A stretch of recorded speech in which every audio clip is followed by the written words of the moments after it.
Deus, nesses últimos dias que falta, Deus, nesses últimos dias da sua igreja aqui na terra, Deus está levantando um homem com coragem, homem e mulheres. Deus está levantando pregadores, pregadoras, evangelistas, ministros do evangelho, para pregar o verdadeiro evangelho. Pessoas que não tenham medo de falar a verdade, não para andar esculhambando e maculando igreja beltrana e igreja cicrana, que eu não gosto desse negócio de estar falando mal de ministério nenhum. Eu não fui chamado para isso. Eu não gosto e nem fui chamado para isso.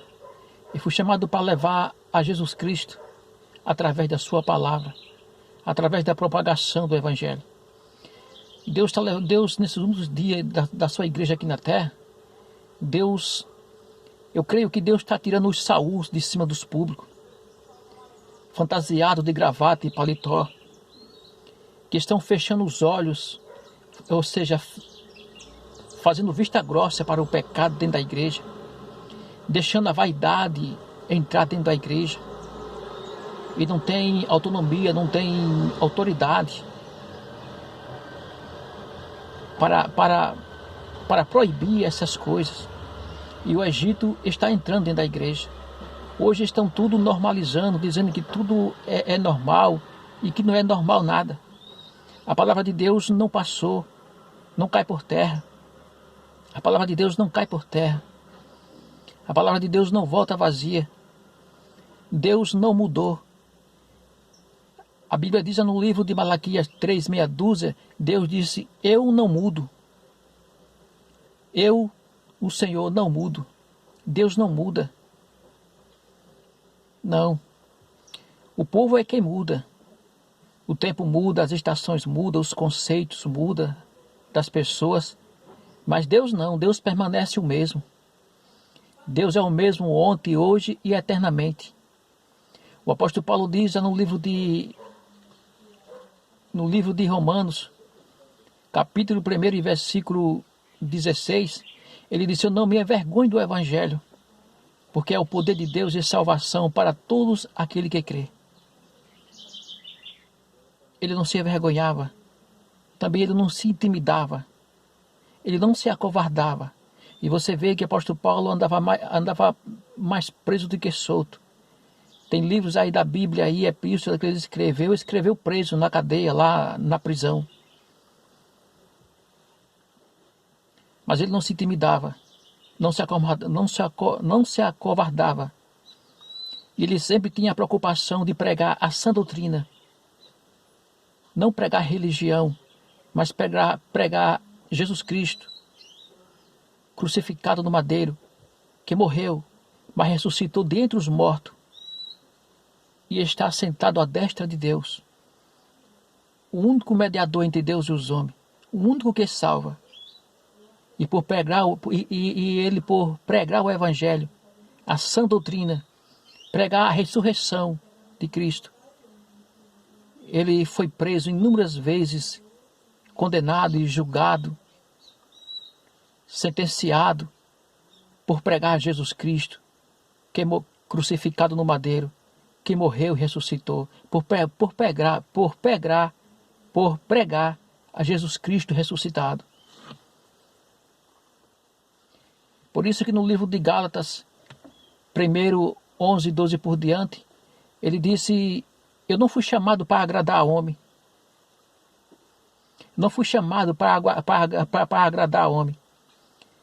Ele disse, se o chamado dele fosse para agradar a homem, agradar Bertano e Cicrano, o ministério dele não tinha valia. Não tinha valia. E nem tão pouco que ele aprendeu de homem. Ele não aprendeu em banco de faculdade. Não, ele disse, o que eu aprendi por Jesus Cristo. Foi que me revelou, foi que me ensinou. Ele aprendeu de Deus a verdadeira sabedoria. Então, ele sempre tinha a preocupação de pregar a sã doutrina. porque ele via pessoas se desviando do evangelho, buscando outro evangelho, outro conceito de doutrina que não estava na Bíblia, que não estava na Bíblia Sagrada, que contradizia a sã doutrina, a palavra de Deus. Ele disse: eu vejo que, porque vocês tão depressa passaram para outro evangelho, tão depressa se desviaram para outro evangelho, buscando outro evangelho. Não existe um evangelho mais light. Não existe um evangelho com um atalho que chega mais perto aos céus, um evangelho de facilidade, um evangelho que tudo pode, que tudo é normal. A Bíblia diz: sede santo, lá no livro de Hebreus 12:14, sede santo, porque o vosso Pai que está no céu. Ou seja, no livro de Hebreus 12:14, diz: segui a paz com todo e a santificação, porque sem a qual ninguém verá a Deus. Se santificar não é criar duas asas para voar. Se santificar é ser separado para uma obra, separado das coisas do mundo, da corrupção do mundo, do pecado, que não se pode servir a Deus e ao diabo ao mesmo tempo. Não, uma hora eu sirvo a Deus, outra hora está servindo ao diabo. Ou serve a Deus ou serve o diabo, porque a palavra de Deus diz, a Bíblia Sagrada diz, que um servo só não pode servir a dois senhores. Ele tem que escolher um. Amar um e aborrecer o outro, aborrecer um e amar o outro. Eu aconselho que você venha amar a Jesus Cristo, amar o Senhor, porque Deus amou o mundo de tal maneira que deu o seu Filho unigênito. João 3,16, para que todo aquele que nele crê não pereça, mas tenha a vida eterna. Ou seja, não vá para a perdição, não vá para o inferno. Deus não criou o inferno, a perdição, o lugar de tormento para mim, para você, para o ser humano não. Deus criou para Satanás e seus demônios. Mas a Bíblia diz que vai para o inferno, Satanás e seus demônios, e todo homem que se fizer de demônio vai também para o inferno. Mas Deus não criou o inferno para o homem. O homem que se faz de demônio, que se alia ao mal. Deus não quer essas coisas. Então, nesses últimos dias que falta da igreja aqui da terra, que estamos aqui na terra, Deus está levantando homens de coragem, homens dispostos, não para pregar religião, praga de igreja, conceitos nenhum, de Beltrano e Cicrano, teoria humana, não, mas para pregar a Bíblia Sagrada, pregar o que está escrito na palavra de Deus. Arrependei-vos e convertei-vos para que seja apagado os vossos pecados. Crê no Senhor Jesus e será salvo tu e a tua casa.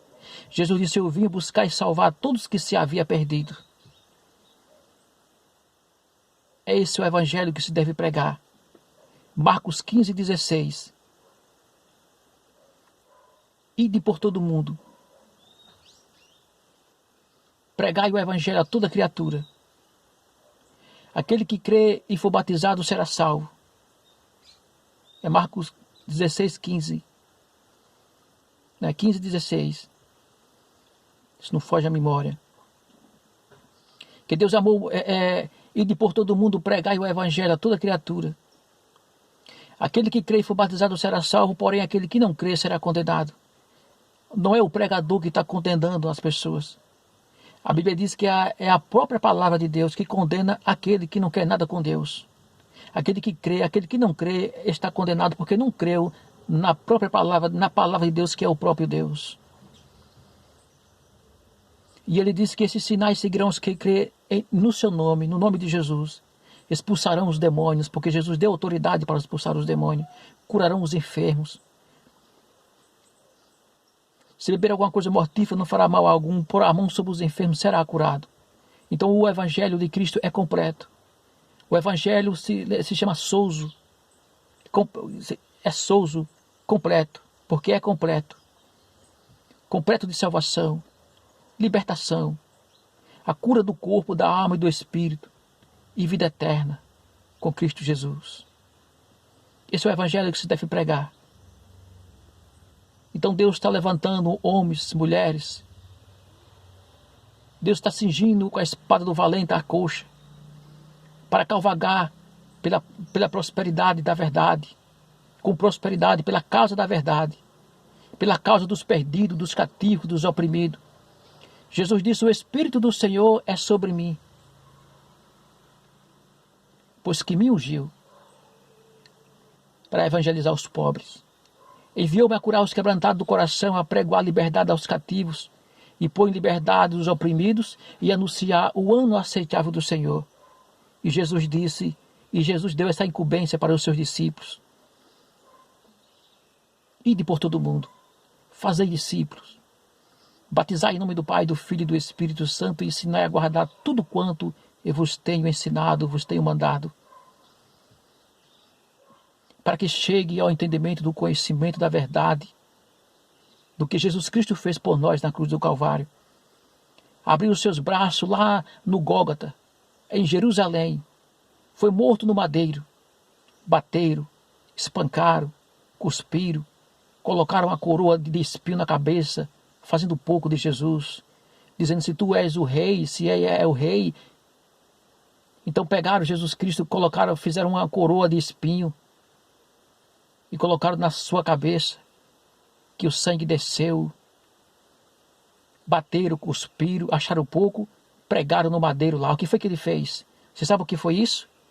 Você sabe o que foi? Você sabe por que causa foi que Jesus passou aquilo? Foi os nossos pecados. Foi a corrupção do homem. Foi o pecado que nos levou aquele sofrimento. Ele passou por aquele sofrimento para que a gente pudesse morrer na cruz do Calvário, e passou por aquele sofrimento para que a gente pudesse ter vida. A Bíblia diz no livro de 2 Pedro 2,24, que Jesus foi morto no madeiro. Levou sobre si, foi morto no madeiro, e morreu no madeiro, para que a gente pudesse viver para a justiça. A Bíblia diz que Jesus Cristo, pregado na cruz do Calvário, era fazendo justiça. Justiça para nos salvar, justiça para nos libertar, justiça para nos inocentar da maldição do pecado, para nos salvar, para nos libertar. E a Bíblia diz que ele foi morto no madeiro para que a gente pudesse viver para a justiça. Jesus morreu para que a gente pudesse viver para a justiça. E a sua palavra diz que pelas suas feridas nós fomos sarados. Então ele foi morto no madeiro para que a gente possamos viver. Ele fazendo justiça, para que a gente pudesse ter vida. E pelas suas feridas, pelas suas pesaduras, eu e você fomos sarados. Como? No mundo espiritual. Esse é o evangelho que precisa se pregar. Um evangelho sem arrudeio, sem atalho. Um evangelho que não seja camuflado. O evangelho limpo. Pregar o que Jesus pregou, o que Jesus mandou. O evangelho de arrependimento. O evangelho tem que ter renúncia. Para seguir a Cristo, para chegar até Deus, tem que ter renúncia. Tem que descer, tem que se humilhar. Tem que se converter. Tem que se arrepender dos seus maus caminhos. Tem que aceitar a Jesus Cristo como Salvador, fazer uma aliança com Deus, porque nós não nascemos filho não nascemos criatura. Por causa do pecado de Adão, foi como uma pirâmide, todos nós caímos, e está escrito na palavra de Deus, que todos pecaram, e distanciados ficamos da glória de Deus. Veio Jesus Cristo para nos conectar, para nos levar, para nos salvar, nos perdoar, e nos livrar da maldição futura. Aleluia, glória a Jesus, bendito seja Deus. Então está na hora da gente fazer uma aliança com Deus. Está a hora da gente rever os nossos conceitos, os nossos caminhos, que não são agradáveis. Se humilhar a Jesus Cristo, se arrepender, se converter, fazer uma aliança com Deus, para que no dia do juízo, para que na volta de Jesus Cristo, quando Ele vir buscar a sua igreja, a gente possa fazer parte do arrebatamento e ser livre da condenação eterna do dia do juízo. Porque todos nós, todo ser humano, terá que prestar conta a Deus. Está escrito no livro de Romanos 14, versículo 11 e 12, que todo joelho se dobrará e confessará a Deus tudo o que fez. Ninguém fica impune. Que Deus abençoe e te guarde. em nome de Jesus.